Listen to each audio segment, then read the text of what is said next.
And that is a struggle. Yep. If you're a person who is loyal and feels that obligation, and it's only self-imposed, you know, nobody's saying, oh, you're not talking to your brother or something, you know, shame on you, or you're not talking to your childhood friend, Jan.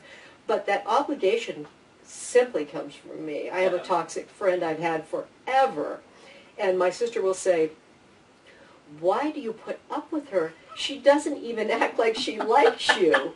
She doesn't, you get absolutely nothing from her. And I've had to sit myself down, and I do have to struggle with my sense of obligation. I have distanced myself. I have kind of, she'll throw insults at me, and it really, to the casual observer, it seems like she hates my guts. So it isn't even directed out there in the world. A lot of it's directed straight to me. It's like, Jan, I haven't talked to you in a year. Let me tell you what's wrong with you, you know, and how you've let me down. Oh, okay. So I've been able to distance myself, but I have had to struggle with my own sense of, why are you obligated? No one sees you as obligated except you, Jan. And how do I set that boundary? And how do I feel okay about letting go of that and giving myself permission to let go of that relationship when I'm really being mistreated? Right. And it isn't like poof, that's it, you know. So I can understand that your listeners would have a very difficult time, especially close family members, that, you know, trying to just set a boundary and feel okay about that. It really comes down to what you were saying, is that we have to give ourselves permission to be able to leave that relationship. And I think what it requires is that you have to look at the belief that you've created about this relationship. And if you're telling yourself, if you've got those kind of old beliefs reverberating around in your head that blood is thicker than water, and, you know, you stick with family, if you're buying into those, it's going to be incredibly hard to walk away from a toxic relationship. Whereas if you become empowered and say, you know what, that belief is no longer working for me, and I'm going to need to rewrite that to fit my current situation, which is that I am committed and loyal to family members when they are committed and loyal to me and my needs and respectful. And then when you've created this new belief, it now allows you to say, you know what, this is unacceptable for me. Absolutely. Good for you. It's just insisting and demanding for yourself that the relationship is reciprocal. And that's the thing about toxic people. You give and you rarely receive. Rarely. And it's on you if you allow yourself to continue in a relationship where you don't receive. And we've all been there. I'm one of the biggest, you know, culprits. I dip back there all the time. Like, and, you know, I have to constantly pull myself out. So it's easier said than done. It is. It's a practice. It's you working that muscle and getting it stronger because it feels abnormal when you're in it and when you're trying to do it. And when you're looking at that person that you love, and sometimes maybe it's the person who gave birth to you. You know, like maybe it's the person who raised you. And you're looking at them and you're like, wow, I really would be fine if we don't talk anymore. And then to be able to actually follow through with not answering that call or going, you know, over there when you're asked to do something. That is something that every day you've got to challenge yourself and saying, okay, here's my boundary today. This is what I'm going to do today. And it is a work in progress. It is, and it's very difficult because toxic people wear different masks. And the one that's hardest for me to resist is pitifulness. That, you know, they don't always come at you angry or screaming or this. Sometimes they just come as pitiful. And I'm good with just about anybody that, unless you're pitiful. Is that where, like, they... they really, Jan, you know, and they're just, poor me, and, you know, I can just go right down there. I know, poor you. And then I have to, whoa, you know, I'm drowning too. You know, this is manipulation. The pitifulness frequently is manipulation. This is not genuine sadness or distress. The pitifulness is, I want you to do something for me. I want to hook you back in. And that's where you have to really guard against some of the toxic people. Because I think it's a lot easier when they're screaming at you instead of when they're trying to say, you know, I'm just have a sad life and you're just never there for you. You've let me down. You know, what kind of a daughter, you know, other people's daughters are this way. And I wish you were like my friend's daughter, and when she comes and visits her yeah, mom exactly. regularly. Yeah. And and I'm all alone. Yeah, I wish my daughter. I wish I could have a daughter that does that. No, Yeah. I wish you could have a daughter that does that too. Yeah. Because it would alleviate a lot of the pressure off of me. Yes. But I think it's like you said. I think it does wear a different mask, and sometimes. And I think they get quite good at knowing what your weakness is Yes. and what your trigger is and your buttons. And, I've had some clients who were toxic people, and it was so interesting to me how they had different relationships with everybody close to them because they knew how they needed to act with each individual in order to get what they needed from them. Yeah.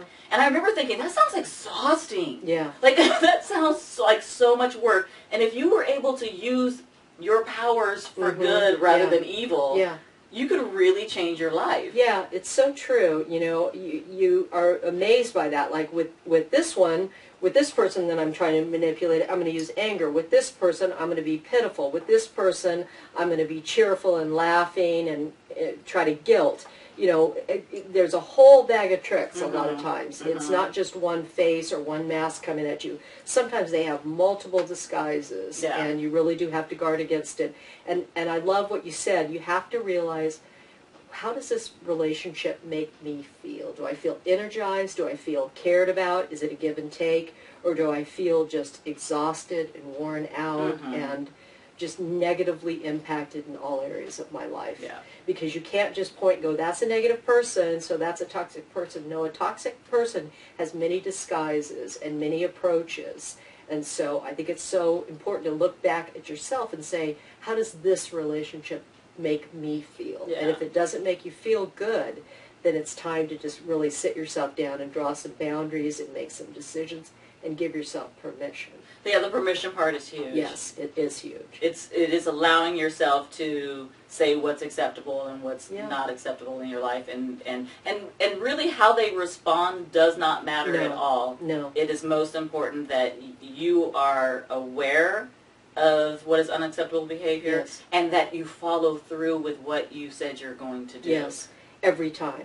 It's consistency, too. It's every time you scream at me, I'm going to end the conversation. Exactly.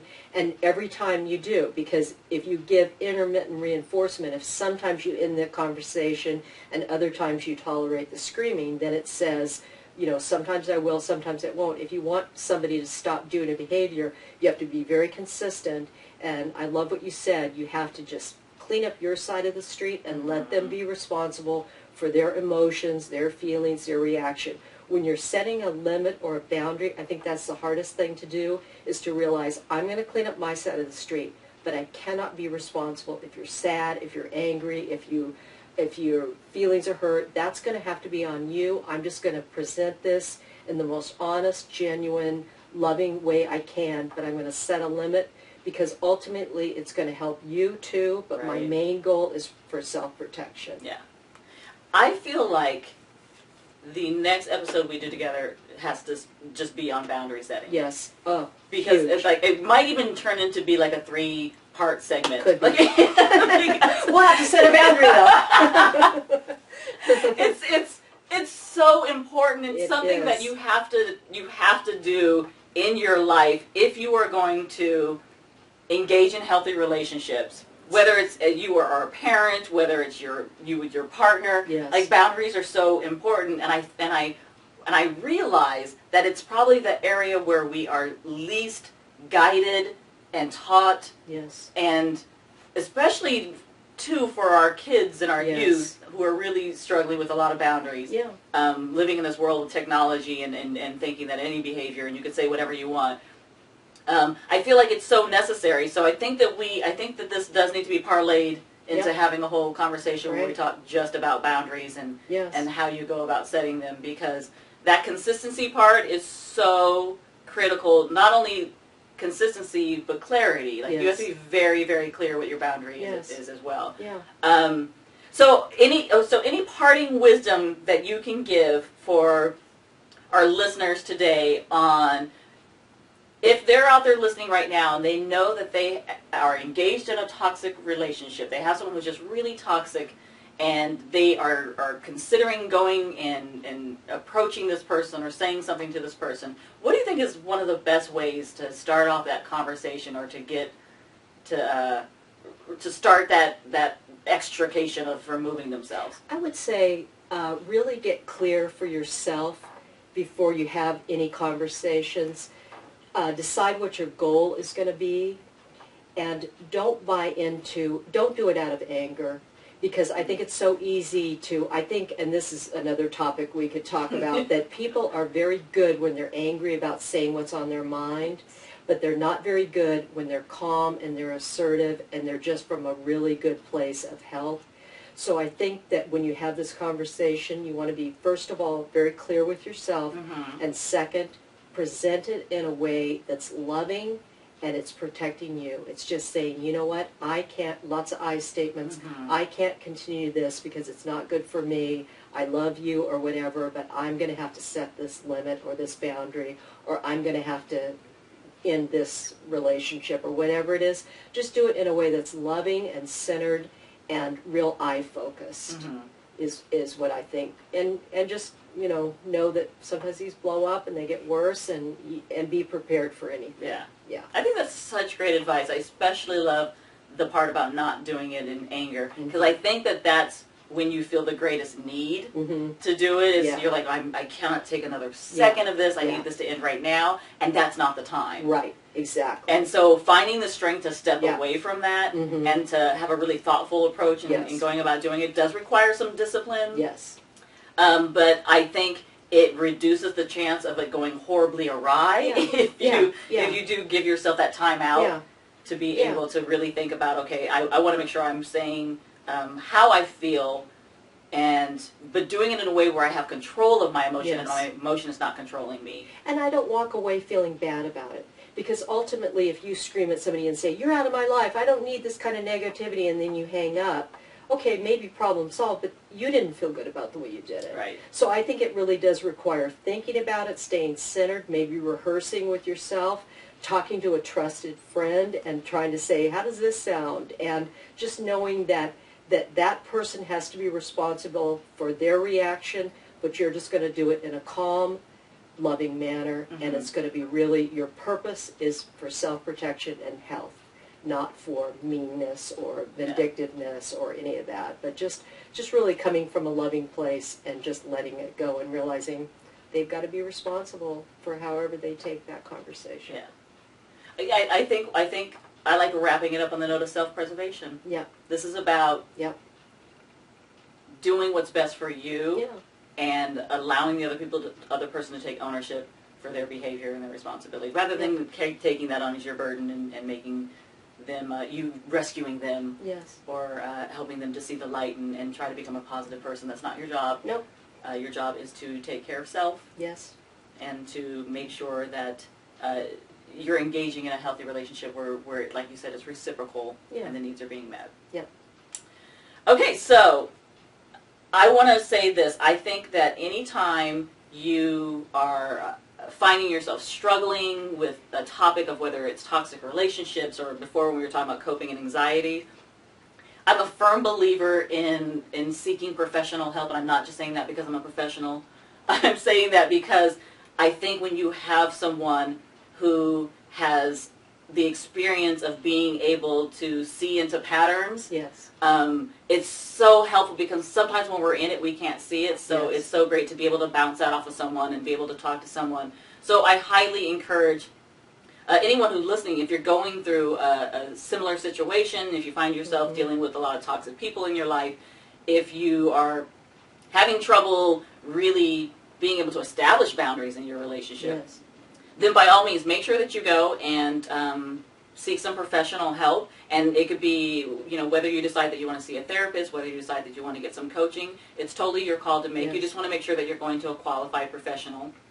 So I do also want to let you know that when you decide to see a therapist, it's really important that you make sure they're experienced, especially in the area of interest that you're going to them for. Definitely. Because every therapist has their own kind of specialty that they work on. Yes. So it's really important that you ask those questions when you call and you're considering to set up an appointment and try to get a consultation. And also, too, I highly recommend that you contact Jan, who has her own private practice. Thank you. And Jan has a couple areas of specialty that she works in. Yes, I work with high conflict families. I'm just starting a practice after many, many years of working in different agencies. So I'm really experienced and familiar with family conflict. If you're in an abusive relationship, if you feel that you're abusive, if you're struggling with being abusive to your children, if there's really intense arguing that just is not within the normal range. We're very familiar with working with high conflict families and boundaries and assertiveness, and these are all areas, it's very timely, but these are all areas that we work on in therapy. And I love what you said. It's so true that the benefit of talking to a professional is that if you try to talk to your brother about your mother, that can start a whole new, area of craziness. Absolutely. So when you find a person that's really there for you, that's dealt with the topic, that is not caught up in the emotional stuff in your family, it can be very helpful to just try to sort things out. Nobody's going to try to make you into a different person. It's just going to help you to set boundaries and deal with some of the toxic people, because we all are around them, and they're not that easy to rid from your life. Yeah, absolutely. Yeah. And two, I want to just make sure that everyone's aware. I think that sometimes there could be a misconception that therapy requires that there be some type of mental health issue that needs to be addressed. And it really can just be about life management. Yes. About addressing certain challenges and crises that have showed up in your life. You could be a fully functioning, happy adult and have some things show up in your life. And it's really helpful just to be able to have somebody help you refine your skills and build on some of your strengths to be able to overcome that. So therapy is a great option. I continue to do my practice with life coaching, and you can subscribe to the podcast, and that way you'll get automatic downloads so that you don't have to go searching for them. And also make sure to share this podcast with other people that you think could benefit from it. I think it makes a great traveling partner anytime you're on a long drive or making your commute to work. You can have me and Jan ride along with you. Yeah. So it'll help kill the time a little bit. So I thank you for joining us today, and look forward to you joining us in our next episode, which will be coming up 2 weeks from now. So check back with us, and we look forward to having you join us again. And thank you for joining me today. Thank you very much. Okay. Always enjoyable. Talk soon. Bye.